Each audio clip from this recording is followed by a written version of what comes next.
Do we really need to sleep? After all, it's just sleep, and I can think of a lot of other things I'd rather be doing than sleeping. I remember struggling to sleep, going to bed hoping to fall asleep, only to have my mind filled with all kinds of thoughts. I'd go over everything that went wrong and then worry about what might go wrong. Before I knew it, it was 4 in the morning, and I had to be up in a couple of hours to get breakfast and lunch ready for my 4 young kids. Then that would get me stressed, and a whole new series of thoughts would race through my mind, and I still couldn't fall asleep. The next day, I felt more exhausted than when I went to bed. I would feel even more stressed and more anxious, and I'd get annoyed at even the smallest things that would just set me off. I couldn't think clearly, and I still had to run my business and just didn't feel motivated every morning. I thought, that's just life, and that's what happens when we get older. I just had to find a way to get used to it and deal with it. Then I ended up in my doctor's office, who said my real problem was that I just wasn't sleeping enough, and I was too stressed, stuff I already knew. Getting a prescription was one option, but I wanted to find out if I even needed to sleep. Maybe we don't need as much sleep as we think we do. I thought maybe I could get by without sleep and feel fine.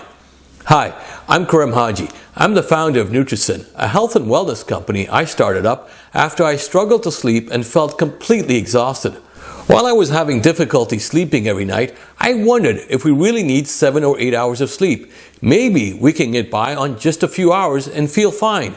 So I started doing the research, and that's when I found out what really happens to our mind and body when we sleep and don't sleep. I found out that by not sleeping 7 or 8 hours, I was increasing the chances of getting really sick and could end up with a life-threatening disease just from not sleeping.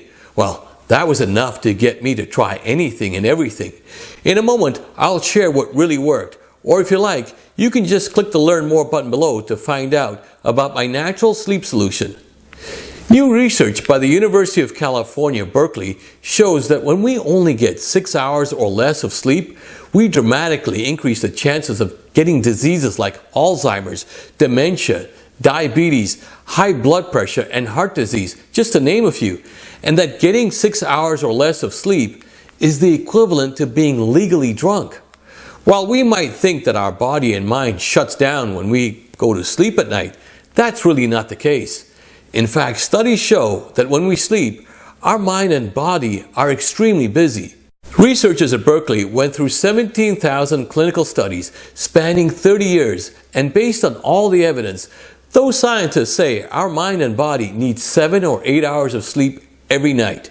It's known as our circadian sleep rhythm, and during the sleep cycle, our body and mind does a complete cleanse so that we can function and feel better. This cleanse takes place during 4 2-hour cycles.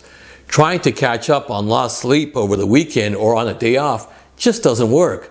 When we cut short any of the cleansing cycles, we end up feeling anxious, stressed, and overwhelmed to the point where we can't function and maybe even shut down completely or suffer serious medical setbacks. While we're sleeping, our brain moves short-term memories to a long-term memory bank, clearing the way to store new information the next day. The brain also clears out unwanted memories or memories that are simply no longer needed, freeing up more space for new memories. Now, when we don't get enough sleep, this process doesn't take place and the short-term memory bank gets overloaded and we forget things easily. Scientists found that when this happens over weeks, months, and years, it can lead to dementia, Alzheimer's, depression, and other brain issues as we get older and older. So without enough sleep, we can't think clearly, can't focus, can't react quickly, feel anxious, stressed, and overwhelmed. And it's all because we're not allowing our body and our brain to do what it's supposed to do because we're not sleeping well.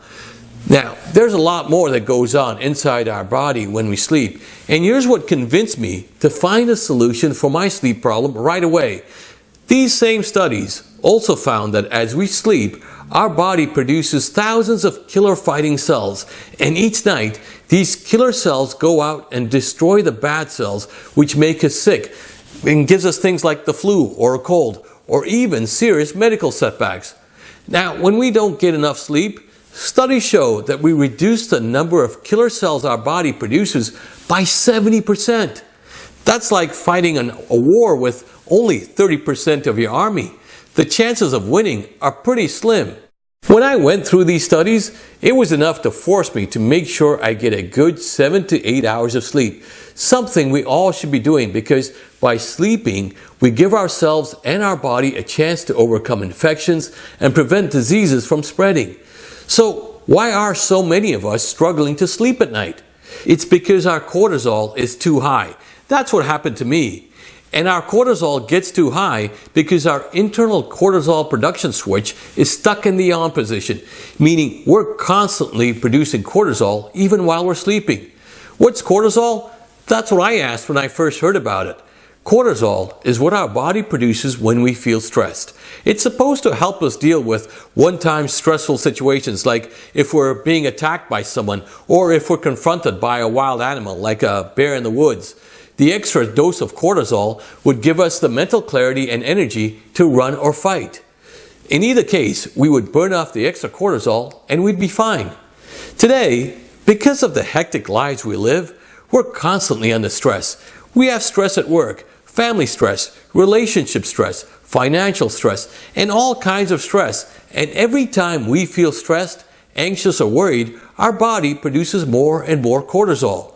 When we have too much cortisol, it prevents our body from producing enough sleeping agents like melatonin and GABA, which we need to fall asleep and stay asleep.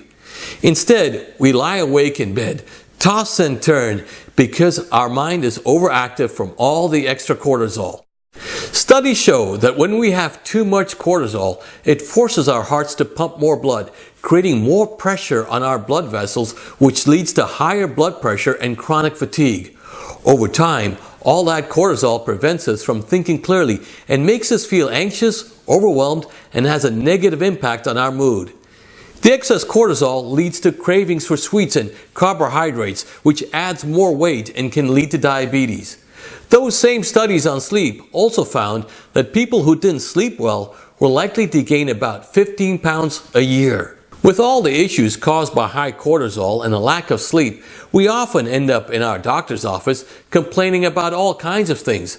The doctor does what the doctor does best and gives us a prescription to help us sleep and feel better.